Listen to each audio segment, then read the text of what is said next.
chez nous que les élus ne sont officiels que quand ils sont à la majorité. Même à l'Assemblée nationale, on a décidé de donner la présidence des commissions les plus compliquées à l'opposition. Chez nous, c'est pas possible. Donc, enfin, c'est pas très grave, enfin, ça change bientôt.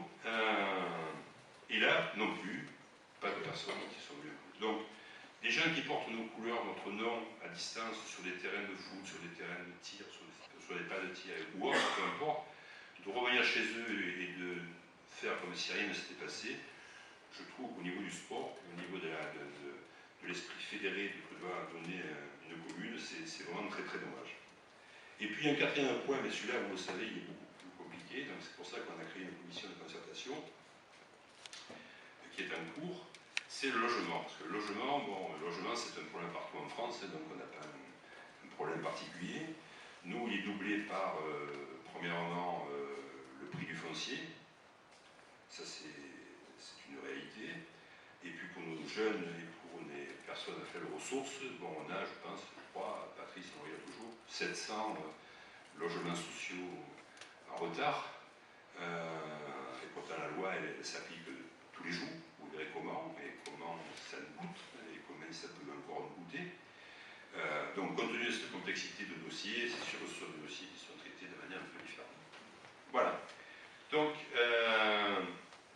nous allons traiter maintenant deux sujets beaucoup plus lourds en termes d'impact, que sont les impôts, la pression fiscale et la démocratie locale. Donc je vais demander dans un premier temps à Patrice de venir, mais avant quand même qu'il ne vienne, je vais simplement citer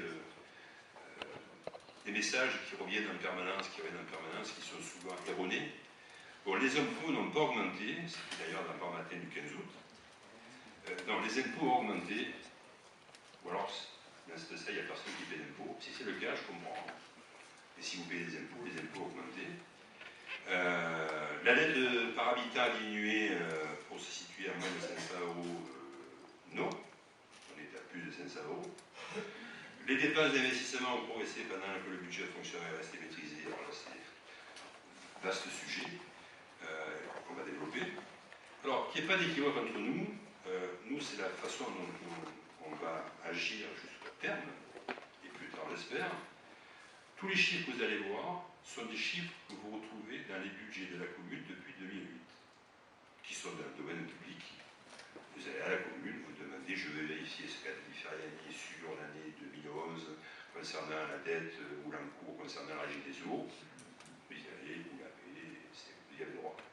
Et puis pour ceux qui sont plus curieux, je les incite à interroger régulièrement un site qui est dans le domaine public, qui est le site de la Direction Générale des Collectivités Locales.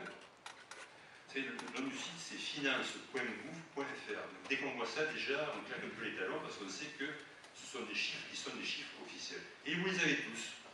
Tous. Et vous verrez que tous les chiffres, bon, on ne les a pas tous donnés ce soir parce que là, il faut passer la nuit, mais tous les chiffres que nous, on vous donne sont des chiffres vérifiables. Tous les chiffres qu'on peut vous insulter dans d'autres circonstances, ce ne sont pas toujours des chiffres qui répondent au site DG, CN. Voilà. Donc Patrice, je vais te demander de bien vouloir venir au pupitre pour exposer les différents sujets. Merci.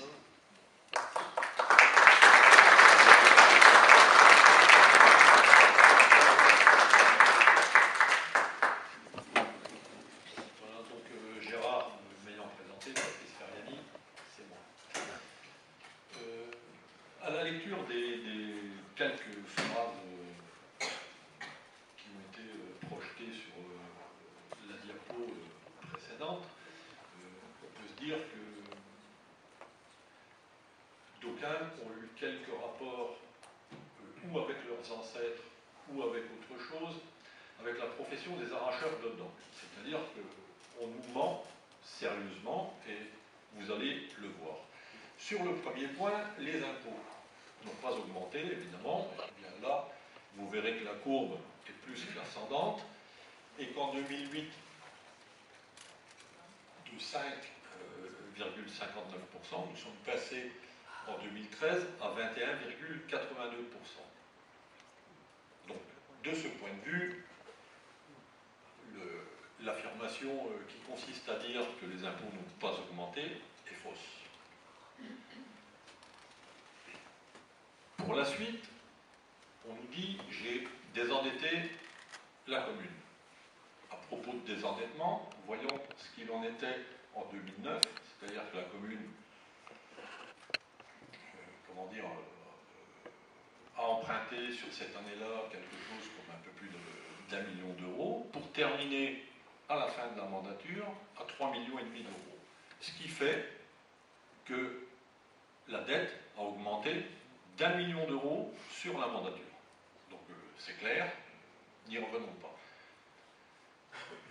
Pour ce qui concerne la Régie des eaux, qui dispose d'un budget particulier et donc qui est apte à engager des dépenses de façon séparée du budget de la commune, la dette, au début de la mandature, était de 62 000 euros et elle s'achève avec un encours de dette en 2012, 2013 n'étant pas connu, de 200 000 euros. Donc une dette qui a été multipliée par 3,2, en gros. Donc, j'ai désendetté la commune. Vous avez sous les yeux le désendettement de la commune. Plus 1 million sur le budget principal et plus 200 000, enfin plus 140 000 sur le budget de la Régie des eaux. Pour la suite, j'ai optimisé la ressource, nous dit-on. Les dépenses que le budget consacrait au personnel, qui était au début de la mandature de l'ordre d'à peu près 4 millions d'euros, s'achève à plus de 5 millions d'euros. Donc 1 million d'euros de plus.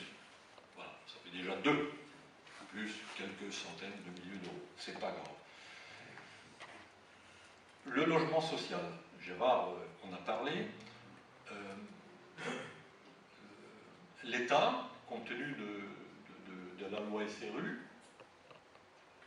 sanctionne les communes qui ne favorisent pas la construction de logements sociaux. C'est ce qui est arrivé au Bossé, et vous voyez, en l'occurrence, la progression des pénalités qui ont été imposées par l'État depuis 2008. C'est-à-dire que nous sommes partis de 63 000 euros pour terminer en 2011 à 488 000 euros, étant entendu que ces pénalités sont suspendues depuis 2012 et 2013 sur la foi d'un différend qui a opposé notre maire candidat à un président de syndicat intercommunal à vocation unique, en l'occurrence d'assainissement, qui ne souhaitait pas en fait ouvrir l'assainissement à la construction de logements. Cette absence de construction de logements ne durera pas. C'est-à-dire que le programme à l'heure actuelle, qui est situé à la cave, oui, la cave viticole, mais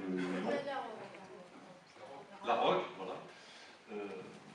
Le programme débute, les panneaux sont affichés, et on ne pourra pas éternellement se retrancher derrière l'absence de construction pour obstruction, et ces pénalités-là restent pendantes. C'est-à-dire que dans la commune, il manque, au sens de la loi, en gros, un peu plus de 700 logements sociaux. Donc, au terme de l'imposition, il est à considérer qu'à partir de 2014, puisque le programme a été lancé maintenant, ces pénalités-là vont à nouveau impacter le budget de la commune. Donc, il a fallu attendre 2011 et 488 000 euros de pénalité pour se rendre compte qu'il était utile dans la commune de construire du logement social, d'une part, et d'autre part que c'était la loi, et que nous étions tenus de la respecter. Donc voilà pour ça.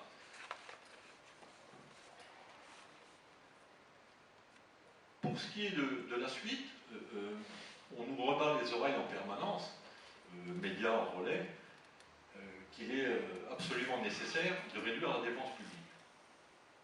Dans la mesure où